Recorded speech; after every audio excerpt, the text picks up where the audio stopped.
Friends, welcome back to Prashant knowledge centre. మనం ఈ వీడియోలో ఇంతకుముందు క్లాసెస్లో చూసిన ఫార్ములాస్ని రివైజ్ చేస్తూ ఒక కొత్త ఫంక్షన్ నవ్ అనే ఫంక్షన్ గురించి తెలుసుకుందాం. నవ్ అనే ఫంక్షన్ అంటే ఏంటి అంటే, మనం ఈక్వల్ టు నవ్ అని ప్రెస్ చేసి ఓపెన్ బ్రేస్ క్లోజ్ బ్రేస్ ఇచ్చినట్టయితే ఈరోజు particular date and time display అవుతుంది. మనం ఇది ఫార్మాట్ చేసుకొని ఓన్లీ డేట్ డిస్ప్లే అవ్వాలా, ఫార్మాట్ ఎలా ఉండాలి అనేది మనం డిసైడ్ చేసుకోవచ్చు. ఇందులో నేను ఇప్పుడు ప్రజెంట్ ఇప్పుడు వస్తుంది ఏంటి అంటే day, month day and year వస్తుంది, హవర్స్ అండ్ మినిట్స్ వస్తుంది. దీన్ని నేను ఓన్లీ డేట్ వచ్చేలాగా డిస్ప్లే అయ్యేలా చేస్తాను. డేట్, మంత్ అండ్ ఇయర్ వచ్చేలాగా ఫార్మాట్ సెలెక్ట్ చేసి ఓకే క్లిక్ చేశాను. సో ఇక్కడ నాకు ఓన్లీ డేట్ వచ్చింది. 22 జూలై 2023 అనే డేట్ ఇక్కడ డిస్ప్లే అయింది. సేమ్ అదే విధంగా ఇక్కడ నేను డేట్ డిస్ప్లే అయ్యేలా చేసుకున్నాను. ఇప్పుడు నేను ఇందులో ఒక సేల్స్ రిపోర్ట్ అనేది ఆ పర్టికులర్ డేది డిస్ప్లే అయ్యేలాగా నేను ఈ షీట్ని క్రియేట్ చేయాలి. దానికి ఎలా చేయాలనేది చూద్దాం. ఇప్పుడు మనం ఇంతకుముందు క్లాస్లో చూసాం ట్రాన్స్పోజ్ అనేది, ఆ ఫంక్షన్ ఇప్పుడు వాడదాం. ఇక్కడ నేను ముందుగానే ఈ పర్టికులర్ మంత్ సేల్స్ డేటా అనేది మొత్తం కంప్లీట్గా ఇక్కడ నోట్ చేసి పెట్టి ఉంచాను. ఇందులో ఎక్విప్మెంట్స్ ఏం సేల్ చేసాము అంటే desktop computer, laptop, mobile, computer accessories, industrial electronics and home automation equipment ఇవి సేల్ చేసామనుకోండి. నేను ఇక్కడ ఇవి కాపీ చేస్తున్నాను. సేల్ రిపోర్ట్లో వచ్చేసి ఇవన్నీ వర్టికల్గా ఉన్నాయి, కానీ ఇక్కడ కింద రిపోర్ట్లో మనకు అన్ని హారిజాంటల్గా ఉన్నాయి. దీన్ని ఇక్కడ ఒక్కొక్కటి పేస్ట్ చేయకుండా అన్నీ ఒకేసారి పేస్ట్ చేయాలి అంటే రైట్ క్లిక్ చేసి పేస్ట్ స్పెషల్ వాల్యూస్ ట్రాన్స్పోజ్ పైన క్లిక్ చేసి ఓకే ఇవ్వండి. సో ఇక్కడ మనకు కంప్లీట్గా అన్ని హారిజాంటల్గా ఉన్నవి వర్టికల్గా వచ్చేసాయి. ఈ విధంగా మనం చేసుకోవచ్చు. ర్యాప్ టెక్స్ట్ ఇచ్చేద్దాం. సో అదే సెల్కి అడ్జస్ట్ అవుతాయి అన్నమాట. ఇలా మనకు వాల్యూస్ అనేది హారిజాంటల్ రో నుంచి వర్టికల్ కాలంలోకి ట్రాన్స్పోజ్ అనే ఫంక్షన్ ఉపయోగించి వాడాము. ఇక్కడ నెక్స్ట్ vlookup ఫార్ములా ఉపయోగించి ఇందులో ఆటోమేటిక్గా మనం డేట్ ఎంటర్ చేసినప్పుడు ఆ పర్టికులర్ డేట్ వాల్యూ అనేది ఇక్కడ రావాలి. అది రావాలంటే ఎలా చూద్దాం. Equal to vlookup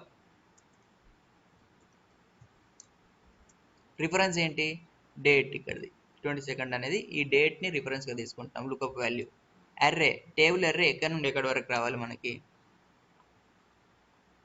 first month నుండి ఆ మంత్లో ఫస్ట్ డేట్ నుండి 31st డేట్ వరకు రావాలి.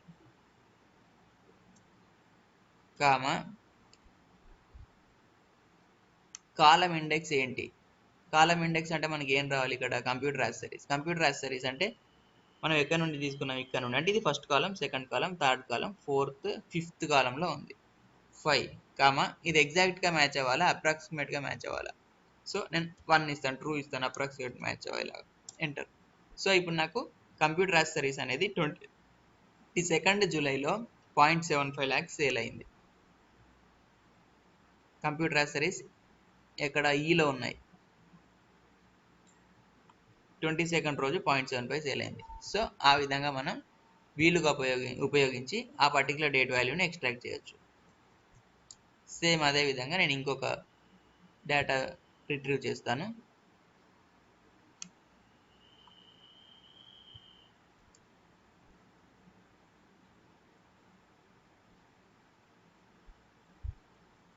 ఇలా టేబుల్ మొత్తం 31st డేట్ వరకు తీసుకున్నాను. నెక్స్ట్ ఇందులో ఏం కావాలి, ఇండస్ట్రియల్ ఎలక్ట్రానిక్స్ కావాలి. ఇండస్ట్రియల్ ఎలక్ట్రానిక్స్ ఎక్కడ ఉంది, 1 2 3 4 5 6th ప్లేస్లో ఉంది.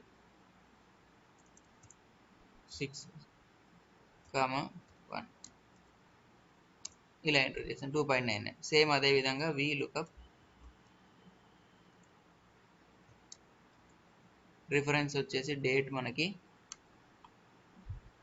ఇక్కడ, టేబుల్ ఎర్రే,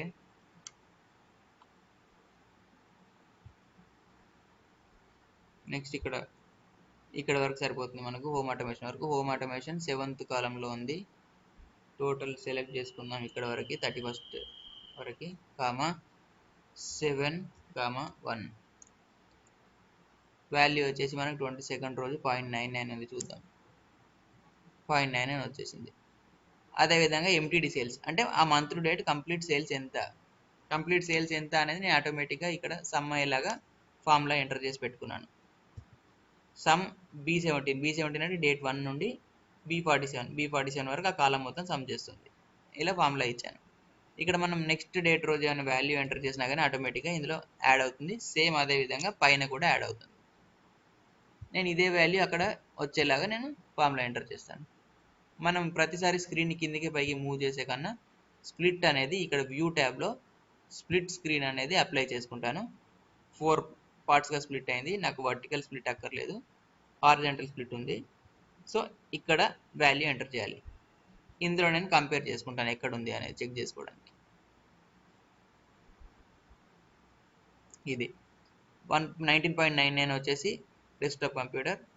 ఇందులో equal to MTD sales laptop ఇది, ఈక్వల్ టు ఇది మొబైల్స్ది, ఈక్వల్ టు ఈ వాల్యూ కంప్యూటర్ యాక్సెసరీస్కి, ఈక్వల్ టు ఈ వాల్యూ ఇండస్ట్రియల్ ఎలక్ట్రానిక్స్కి, ఈక్వల్ టు ఈ వాల్యూ హోమ్ ఆటోమేషన్ ఎక్విప్మెంట్కి. ఇలా నేను ఎంటీడీ వాల్యూస్ ఎంటర్ చేసుకున్నాను. ఇక్కడ డబుల్ క్లిక్ చేసినట్టయితే మనకు స్క్రీన్ మళ్ళీ ఆటోమేటిక్గా నార్మల్గా వచ్చేస్తుంది. సో నేను ఇలా ఆటోమేటిక్గా డేటా అనేది ఇందులో డిస్ప్లే అయ్యేలా ఫార్ములాస్ ఎంటర్ చేసుకున్నాను. ఇప్పుడు డేట్ మార్చి చూద్దాం. 22 నవ్ అని ఉంది కదా, మనకు ఒక 2 days బ్యాక్ 20th డేట్ రావాలనుకోండి. నవ్ అంటే 2 days డేట్, 22 మైనస్ 2 అంటే 20 డేట్కి వస్తుంది. ఆటోమేటిక్గా 20 డేట్ అప్డేట్ అయింది. ఇక్కడ -5 17th డేట్కి వచ్చింది. ఒకసారి వాల్యూ చెక్ చేసి చూద్దాం.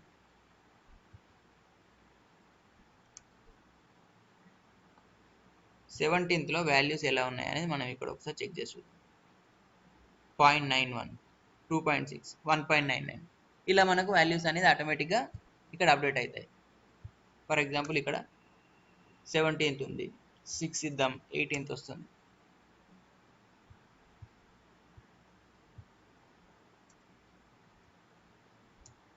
సిక్స్టీన్త్ వచ్చింది. 16th 0.85, 2.3, 1.98 ఇలా వాల్యూస్ ఉన్నాయి. 0.77, 2.31, నెక్స్ట్ 0.79 ఇలా మనకు ఆటోమేటిక్గా వాల్యూస్ అనేది అప్డేట్ అవుతాయి. -10 ఇచ్చామనుకోండి, ఇంకా ముందుకు 13th డేట్కి వస్తుంది. 0.82, 2.8, 1.58, 0.39 ఇలా వాల్యూస్ అనేది మనకు అప్డేట్ అవుతాయి. ఇలా మనం ఏ డేట్ కావాలంటే ఆ డేట్ వాల్యూ ఇక్కడ రిట్రీవ్ చేసుకోవచ్చు. ఈ విధంగా మనం నవ్ అనే ఫంక్షన్ వాడి vlookup సేల్స్ రిపోర్ట్ అనేది ఆ పర్టికులర్ మంత్ క్రియేట్ చేసాం. సేమ్ ఇదే విధంగా ఒక మంత్ కాకుండా మనం వైటీడీ రిపోర్ట్ కూడా క్రియేట్ చేసుకోవచ్చు. దాని గురించి సేమ్ ఫార్మాట్లో మనం ఏ విధంగా అయితే డే రిపోర్ట్ ఇక్కడ vlookup క్రియేట్ చేసాము, సేమ్ అదే విధంగా మంత్ కూడా క్రియేట్ చేసుకొని ఈచ్ మంత్ కంప్లీట్ డేటా ఒకే షీట్లో ఎంటర్ చేసుకొని మంత్ డేటా కూడా ఇక్కడ క్రియేట్ చేసుకొని next YTD column year to date column enter చేసుకొని అక్కడ ఇయర్ టు డేట్ కూడా వచ్చేలాగా సేమ్ vlookup ఫార్ములాతో మనం అప్డేట్ చేసుకోవచ్చు. ఈ విధంగా మనం ఈ షీట్లో వాల్యూస్ అనేది డేట్ ప్రకారం అప్డేట్ చేసుకుంటూ మనం కావాలంటే ఈ షీట్ని ప్రింట్ తీసుకోవచ్చు. అంటే పర్టికులర్ డే రిపోర్ట్ని మనం ప్రింట్ చేసుకోవచ్చు. దాని గురించి ఒకసారి ప్రింట్ ఫార్మాట్లోకి వెళ్ళి చెక్ చేసుకుందాం. మనం పేజ్ ఎక్కడి నుండి ఎక్కడికి కావాలనేది ఎంటర్ చేసుకుందాం. ఇలా సెలెక్ట్ చేసుకుందాం. సెలెక్ట్ చేసుకొని పేజ్ లేఅవుట్లోకి వెళ్ళిపోయి ప్రింట్ ఏరియాలో సెట్ ప్రింట్ ఏరియా ఇచ్చామనుకోండి, ఇక్కడ ఏరియా సెట్ ప్రింట్ ఏరియా ఎంతవరకు ప్రింట్ అవ్వాలో అది ఏరియా సెట్ అయింది. ఇప్పుడు ప్రివ్యూ చూద్దాం. ఫైల్లోకి వెళ్ళి ప్రింట్ ప్రివ్యూ, ఇలా మనకు ప్రింట్ ప్రివ్యూ చెక్ చేసుకుందాం. ల్యాండ్స్కేప్లో రావాలి. పేజ్ అనేది మనకు A4 పేజ్ అనుకోండి, A4 ఇద్దాం. ఇలా మనకు పేజ్ అడ్జస్ట్ చేసుకోవచ్చు. ఈ సైజ్ వరకు నేను అడ్జస్ట్ చేశాను. ఇలా మనం ఆ పర్టికులర్ డేట్లో ఉన్న రిపోర్ట్ని డేట్ మార్చుకుంటూ ఆ పర్టికులర్ డేట్లో వాల్యూస్ రావాలంటే అలా ప్రింట్ తీసుకోవచ్చు. సేమ్ అలానే మనం వైటీడీ ఎంటర్ చేసుకున్నప్పుడు on date, month to date, YTD ఇలా కంప్లీట్ రిపోర్ట్ ఆ పర్టికులర్ డేట్ని మనం ఆటోమేటిక్గా అక్కడ వాల్యూ చెక్ చేసి ఎంటర్ చేసుకోకుండా డేట్ ఎంటర్ చేసినప్పుడు ఆటోమేటిక్గా జనరేట్ అయిపోద్ది రిపోర్ట్. మనం ప్రింట్ కూడా తీసుకోవచ్చు. ఇది ఫ్రెండ్స్ vlookup గురించి అండ్ నౌ ఫార్ములా ఉపయోగించి డేటా రిట్రీవ్ చేసుకొని ఒక సేల్స్ రిపోర్ట్ ఎలా జనరేట్ చేయాలనేది ఇందులో చూసాం. నెక్స్ట్ వీడియోస్లో మరిన్ని అప్డేట్స్తో కలుద్దాం. Thank you friends. Please subscribe Prashant knowledge centre.